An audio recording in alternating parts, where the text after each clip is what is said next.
Bienvenido. Siéntate. Vamos a aprender. Esto es Filoso Ando. Muy buenos días. Mi nombre es Juan Camilo Romero. Este es el episodio número 50 y Filosofando. Antes de comenzar, el episodio pasado se me olvidó por completo mencionar el nuevo intro que tenemos. Muchas gracias a la personilla que nos prestó su voz, que no sé si quiera que la mencione por nombre, entonces vamos a pecar de precavidos, si no lo vamos a hacer. Y muchas gracias a las herramientas de edición fácil que hay en línea, porque es lo mejor que pude lograr ahorita. Pero es una mejora. Espero les haya gustado. Volviendo ahora sí a nuestros temas. El episodio pasado mencionamos que habían dos grandes escuelas en Francia que fueron los antecedentes más claros de las universidades europeas. Hablamos de la escuela de San Víctor, pero no mencionamos la segunda. Bueno, eso es a propósito, dado que la segunda escuela la estaremos comentando en el capítulo de hoy. Esta escuela en cuestión es la escuela de Chartres. La escuela de Chartres, que fue fundada por el obispo Fulberto, fue una que durante el siglo XII eventualmente se volvería la gran parte, el gran centro de educación avanzada del todo tipo de amante de la filosofía del arte. Era una escuela que, un poco diferente a la de San Víctor, sí tenía una inclinación más marcada por la discusión teológica, pero también ahí se sumergieron mucho en la cultura clásica, en la cultura humanista. Es una escuela que, aunque neoplatónica y platónica a través de Agustín, a través de Boecio, también fue una que encontró un lugar para Aristóteles. Aristóteles, quien apenas estaba comenzando a traducir, apenas estaba comenzando a ser influyente de nuevo en la filosofía de la época, comenzaría a mostrarse más y más en las ideas de los pensadores de esta escuela. De hecho, no sería el único de los pensadores, digamos entre comillas, olvidados de la época que comenzarían a volver a aparecer. Aquí veríamos, por ejemplo, también estudios de Cicerón y de Quintiliano, los humanistas. ¿Por qué? Porque comenzaron a mirar hacia atrás y a decir, hay más de lo que hemos visto. A lo mejor tomando un poco el ejemplo de Hugo de San Víctor, diciendo, siempre estamos viendo las mismas 5 cosas. A lo mejor la sexta tiene información nueva. Y de hecho, se dice que uno de los grandes pensadores de esta escuela, que era Bernardo de Chartres, del que no se sabe mucho, porque no escribió mucho, solo se sabe lo que dijeron sus alumnos posteriormente, se decía que él, como gran primer maestro de la escuela, dedicó su vida a conciliar a 2 viejos muertos que no se llevaban bien, esto siendo Aristóteles y Platón. Bueno, dentro de esta escuela, antes de entrar a sus pensadores en forma, se distinguían 3 grados de seres que fundamentarían los diversos niveles de la ciencia: los teólogos, los matemáticos y los físicos. Los teólogos, quienes contemplaban la forma pura, independientemente de la materia del movimiento; los matemáticos, que contemplan las formas extensas, abstrayéndolas de las cualidades corpóreas y la materia; y los físicos, que ven las formas corpóreas universales abstraídas de los seres singulares. En esta pequeña división, junto con el renacimiento del humanismo, junto con la visión de mirar a los clásicos, no solo a los clásicos aceptados por San Agustín, esta escuela es el primer lengüetazo que vemos en la historia de lo que eventualmente sería el Renacimiento. Y esto es crucial. Nosotros tenemos esta extraña idea, a lo mejor porque a nuestros cerebros es más fácil identificarlo así, que el Renacimiento nada más sucedió. Que de un día para otro se descubrió América y de un día para otro, ya, Renacimiento. De la misma forma que se cree que de un día para otro los clásicos murieron y de un día para otro fue la Edad Media. Pero como ya vimos que ese no es el caso, no les sorprenderá saber que aquí tampoco es el mismo caso. El Renacimiento estaba mostrando su cabeza poco a poco. Habían pequeños y novedosos pensadores que decían, uy, ¿qué pasa si miramos hacia atrás? ¿Qué pasa si volvemos a estudiar latín? ¿Qué pasa si volvemos a estudiar griego? ¿Qué conocimiento antiguo podemos retomar y reinstituir en nuestras formas? Bueno, esta escuela, en mi opinión, es una de las más claras evidencias de que esto estaba sucediendo. Ahora sí, vamos a irnos uno por uno, un poquito rápido, porque ninguno de estos pensadores tiene tanto de qué arrastrar para llevar un episodio. Entonces vamos a pasar por varios. Comenzamos con Bernardo de Chartres. Bernardo de Chartres, de origen bretón, no se sabe muy bien cuándo nació, pero sabemos que murió en 1130. Fue canciller de Chartres desde el año 1019 a 1126. Y muy poco de lo que escribió se ha conservado. Lo que se sabe de él se sabe por sus discípulos, Juan de Salisbury y Guillermo de Conches. Y curiosamente, una frase que, aunque sea yo había escuchado muchas veces, y sobre todo en el contexto musical, parece ser atribuida a Bernardo de Chartres. Y esta es: somos unos enanos encarnados en los hombros de unos gigantes. Así vemos más lejos que ellos, no porque nuestra mirada sea más aguda o nuestra estatura más alta, sino porque ellos nos llevan encima y nos elevan sobre su altura gigante. Si alguna vez han escuchado la expresión parado sobre los hombros de gigantes, bueno, ya saben a quién agradecérselo.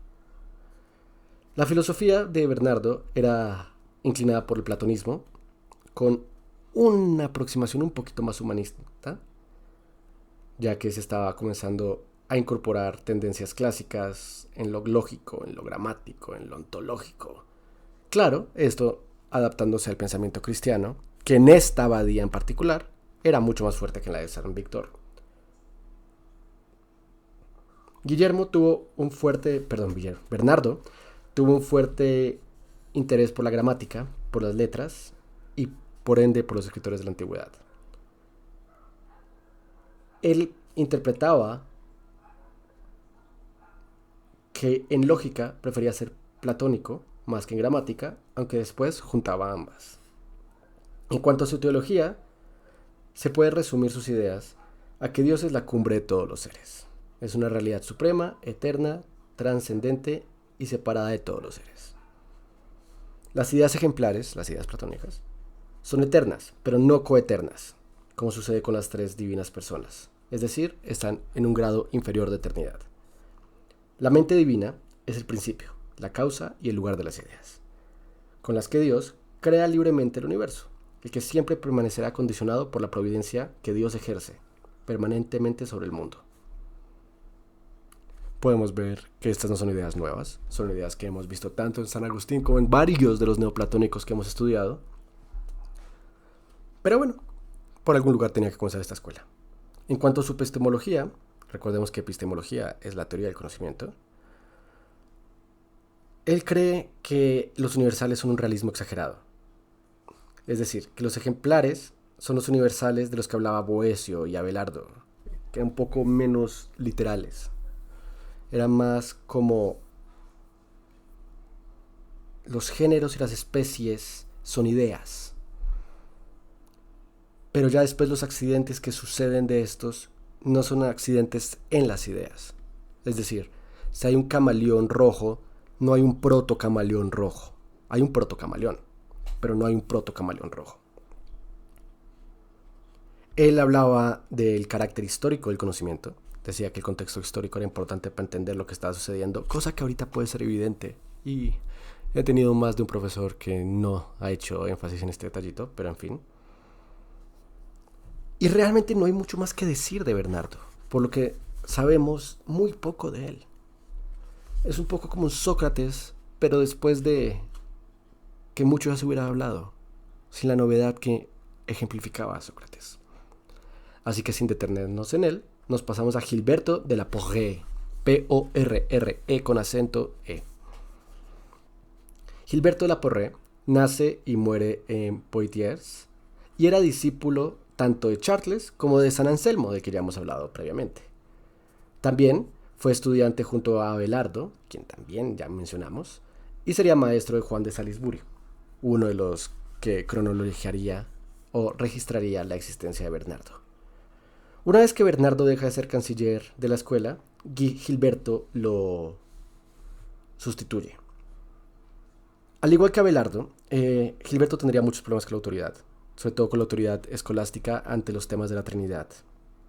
Pero, siendo un poco más listo que Abelardo, se haría amigo de San Bernardo, y San Bernardo permitiría que éste pudiera estudiar y enseñar sin mayor dificultad. Ahora, ¿cuál es la teoría de conocimiento de Gilberto de la Porrée?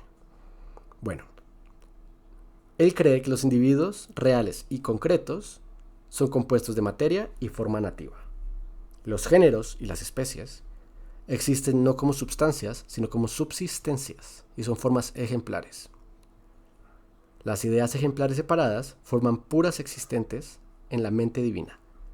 Y por supuesto, Dios es la forma que subsiste por excelencia. Aquí no vemos nada terriblemente novedoso, pero sí comenzamos a ver una separación de las ideas de Bernardo. En cuanto a metafísica, si se sintetiza el pensamiento metafísico de Gilberto, podríamos citar a Hugo García Salvatecchi en el tomo 6 de la Historia de la Filosofía, cuando lee: se distinguió y se hizo famoso por el análisis que hizo de las categorías aristotélicas, sobre todo las 6 últimas. Ojo, Aristóteles, comienza a aparecer. Diferenciaba entre las ideas divinas y las formas que son meras copias o modelos ejemplares de las cosas sensibles, con lo que se terminó complicando el tema de los universales. Señala que el problema de los universales solo tiene sentido cuando se refiere a estos modelos y no directamente a las ideas divinas. Se puede distinguir entre la idea divina, que es esencia, y el ser concreto. En Dios y en las ideas divinas, la esencia coincide con su ser, existencia, y con su causa. Esto tiene un poquito más de sentido si entendemos que Gilberto distingue entre substancia y subsistencia. La substancia es aquello que es, o subsiste. La subsistencia es por lo que es, lo que equivaldría, aunque no del todo, a la diferencia entre esencia y existencia. Es decir, la substancia es lo que es. La subsistencia es la causa que crea a que sea. Todas las sustancias son subsistencias, pero no todas las subsistencias son sustancias. Las formas puras, los géneros y las especies son subsistencias, pero no sustancias. De nuevo, son motivos de que la idea exista, pero no son la idea como tal. Las sustancias no solo los individuos corpóreos, son solo los individuos corpóreos, por lo que la substancia se vincula inexorablemente con la materia. En todo individuo hay una substancia o forma genérica y otra específica, además de las propiedades individuales. Se da una pluralidad de las formas, lo que posteriormente sería un distintivo de la escuela escolástica franciscana. Esto también es una cita directa de Hugo García Salvatecchi. Y aquí, para no enredarnos más, vamos a pasar al siguiente pensador. El siguiente pensador en este caso es Teodorico de Chartres. Teodorico de Chartres, quien no sabemos en qué año nació, sabemos que murió en 1152, fue el hermano menor de Bernardo de Chartres, también fue canciller de Chartres, y fue quien sucedió a Gilberto una vez que éste se retiró. A mi parecer, el gran atractivo de la escritura de Teodorico es su teoría de la creación. Para Teodorico, tomando a todos sus maestros, a Platón, a Boecio, a Agustín, hay 4 causas aristotélicas que se aplican a la creación. La primera es la causa material. La materia es pura potencia, es creada por el Padre. La segunda es la causa formal. La forma universal del mundo ha sido hecha por el Espíritu Santo, y las formas nativas o esencias reales universales han sido hechas por el Hijo. La causa eficiente, Dios Padre que crea la materia de la nada. Y la causa final, la bondad divina que se hace partícipe en todos los seres. Aquí podemos hablar de la necesidad de separar la Trinidad en cuanto al rol de Dios como demiurgo. Eso es algo muy interesante que pasa en esta época y que no vuelve a suceder con tanta profundidad. Por ejemplo, él atribuye que en Dios Padre está la unidad, en Dios Hijo está la igualdad y en el Espíritu Santo está la armonía en el amor. Dios, en cuanto a unidad, crea la materia. En cuanto a igualdad, el Hijo crea las formas y en cuanto a amor, se crea el alma del mundo. Aquí una herencia claramente agustina y platónica. se puede reducir que para Teodorico todo viene de uno de tres orígenes: la materia primordial, las formas y el arma universal. Él también aplica 4 causas aristotélicas a la creación del mundo, que es ligeramente diferente a la creación del universo. Primero, la causa eficiente, que es Dios Padre, Creador. La causa formal, que es el Hijo o la sabiduría divina. La causa material, que son los 4 elementos creados por Dios. Aquí comenzamos a ver más influencia presocrática. Y la causa final, que es la bondad de Dios, encarnada en el Espíritu Santo, que crea a los seres que participan de su propia felicidad. San Agustín. Algo que hace muy bonito Teodorico y que a mí me encanta, me recuerda mucho a una profesora que me sorprendió mucho cuando yo tenía como 12, 13 años, que me decía que por qué no era posible que los días de Dios, del mito de la creación, fueran ciertos, nada más las medidas temporales de Dios eran diferentes a las medidas temporales de la ciencia. Sobra decir que mi escuela era religiosa. Bueno, Teodorico interpreta la obra a los 6 días y aplica conceptos platónicos a esta, diciendo para él: el primer día Dios creó la materia, los 4 elementos. Ojo aquí con Empédocles. En el segundo día creó el firmamento, que se apoya en el agua y sostiene los vapores. También rodea y comprime la tierra, dándole dureza y solidez. Un poquito tales de Mileto. En el tercer día, Dios juntó las aguas inferiores e hizo aparecer lo seco. ¿Se acuerdan cuando hablábamos con los presocráticos de la dialéctica de que el seco salía del húmedo? Bueno, en el cuarto día se creó el sol, la luna y las estrellas. En el quinto día, Dios creó los animales. En el sexto día, Dios creó al hombre a su imagen y semejanza. Finalmente, al séptimo día, Dios descansó. Aquí es donde yo tengo que evitar hacer un chiste de Shakira y hablarles de la teoría del conocimiento. Sobre el tema del conocimiento, y particularmente de los ideales, de los universales platónicos, Teodorico consideraba que existen las formas elementales o eternas, inmutables y universales de todas las cosas que dependen de la forma divina y que existen independientemente en los individuos. Es neoplatonismo a la Agustín.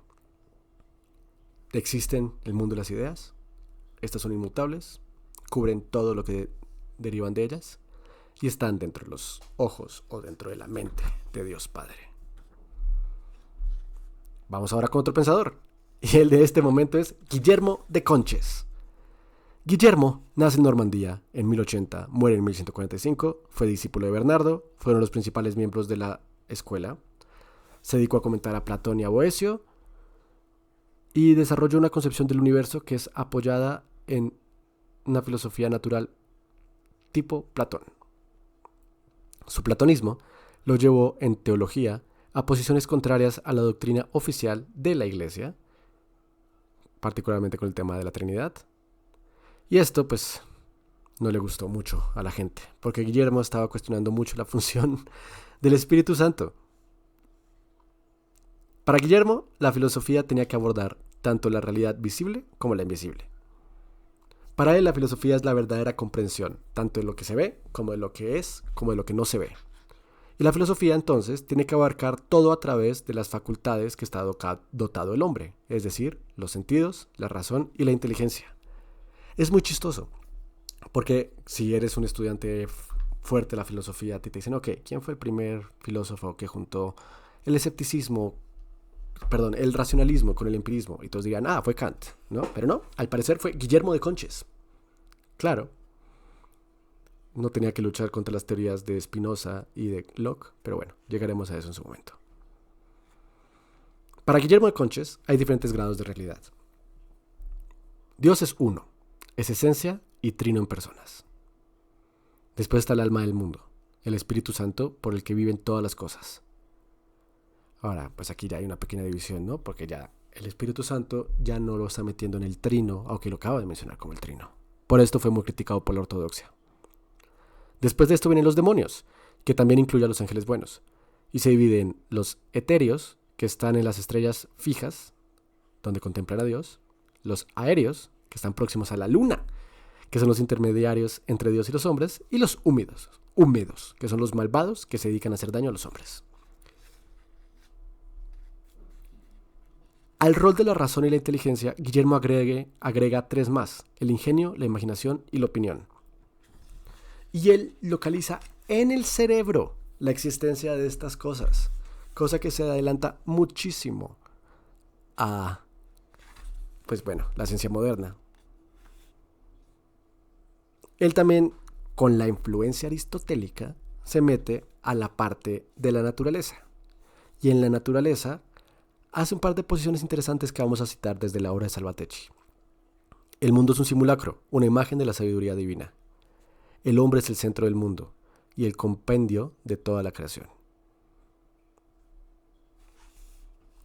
Me imagino fácilmente a gente en el futuro utilizando este texto para justificar la idea de que estamos en una simulación. Ya ahora sí, dejando esta intensa sesión de pequeños pensadores católicos del siglo XII, de la segunda escuela de Francia, vamos a tomar un pequeño respiro. A lo mejor esto fue mucha información, lo siento mucho. La verdad es que era eso, hacer 15 episodios de 3 minutos, no tenía mucho sentido para mí. Y les confirmo que si andan un poquito pesados de, ya son demasiados capítulos de religión cristiana, religión católica, estoy de acuerdo con ustedes. Y vamos a dar un salto al pasado. En este caso vamos a dar un salto de 700 años y vamos a comenzar un nuevo capítulo en nuestro podcast que estoy seguro que muchos de ustedes no conocerán. Y es la filosofía islámica. Nos vamos a atrever a saltar desde Mahoma, casi digo Maluma, por Dios, y a ver a dónde nos lleva. Porque la filosofía no es únicamente cristiana, no es únicamente católica. Yo sé que ustedes lo saben. Como siempre, les agradezco mucho el haber escuchado este episodio, el estar al día con nosotros. Si nos escuchan en YouTube, déjenos un comentario, like. Si nos escuchan en Spotify, creo que ahora hay comentarios, no sé muy bien cómo funciona. 5 estrellitas.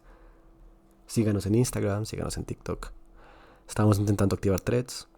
Ahí vamos, no es tan fácil. Un abrazo a todos, bye bye.